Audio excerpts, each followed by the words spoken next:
வணக்கம். நான் உங்கள் கணேஷ்குமார். இன்று நாம் பார்க்க இருக்கும் கதையின் தலைப்பு உழைப்பின் மகத்துவம். ஒரு கிராமத்தில் சுரேஷ் என்ற இளைஞன் வாழ்ந்து வந்தான். அவனுக்கு பெரிய பணக்காரனாக வேண்டும் என்ற ஆசை இருந்தது. ஆனால் கடினமாக உழைக்க அவனுக்கு விருப்பமில்லை. எப்படியாவது சீக்கிரமாக பணக்காரனாக வேண்டும் என்பதுதான் அவனது எண்ணம்.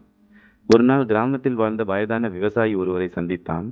அந்த விவசாயி தனது உழைப்பால் பெரிய நிலங்களையும் நல்ல செல்வத்தையும் சம்பாதித்திருந்தார். சுரேஷ் அவரிடம் சென்று, தாத்தா, நான் விரைவில் வெற்றி பெற வேண்டும் என கேட்டான். விவசாயி சிரித்துக்கொண்டு, நாளை காலை என்னுடைய தோட்டத்திற்கு வா, உனக்கு பதில் சொல்கிறேன் என்றார். மறுநாள் காலை சுரேஷ் தோட்டத்திற்கு சென்றான். விவசாயி 2 விதைகளை எடுத்து காட்டினார். ஒன்றை வளமான மண்ணில் விதைத்தார், மற்றொன்றை ஒரு கல்லின் மேல் வைத்தார். பிறகு தினமும் மண்ணில் விதைக்கப்பட்ட விதைக்கு தண்ணீர் ஊற்றி பராமரித்தார். சுரேஷ் தினமும் வந்து பார்த்தான். சில நாட்கள் மண்ணில் இருந்த விதை முளைத்தது, ஆனால் கல்லின் மேல் இருந்த விதை அப்படியே இருந்தது. சுரேஷ் ஆச்சரியமாக கேட்டான், தாத்தா, ஏன் இந்த விதை மட்டும் வளரவில்லை? விவசாயி சிரித்தார். அது வளர வேண்டும் என்றால் மண்ணுக்கு செல்ல வேண்டும். மழை, வெயில், காற்று எல்லாவற்றையும் சந்திக்க வேண்டும். அப்போதுதான் மரமாக வளரும். சில மாதங்கள் கடந்தன. மண்ணில் இருந்த விதை அழகான செடியாக மாறியது. 1 வருடம் கழித்து அது சிறிய மரமாக வளர்ந்தது. ஆனால் கல்லின் மேல் இருந்த விதை உலர்ந்து போய்விட்டது. அப்போது விவசாயி சுரேஷிடம் கூறினார், வாழ்க்கையும் இதுபோலதான். உழைப்பும் முயற்சியும் இல்லாமல் வெற்றி கிடைக்காது. கஷ்டங்களை சந்திக்காமல் உயர முடியாது.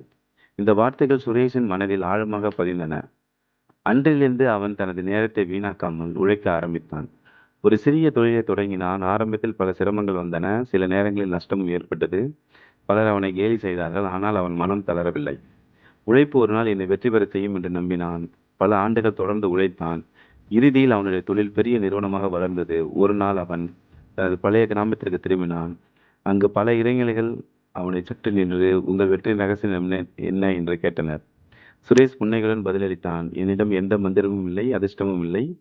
தினமும் கொஞ்சம் கொஞ்சமாக செய்த கடின உழைப்பு தான் இன்று என்னை உயர்ந்த இடத்திற்கு கொண்டு வந்தது. அந்த இளைஞர்கள் அனைவரும் உழைப்பின் மதிப்பை புரிந்து கொண்டனர். இந்த கதையின் மூலம் நாம் அறிந்து கொள்ளும் நீதி, உழைப்பு இல்லாமல் வெற்றி இல்லை.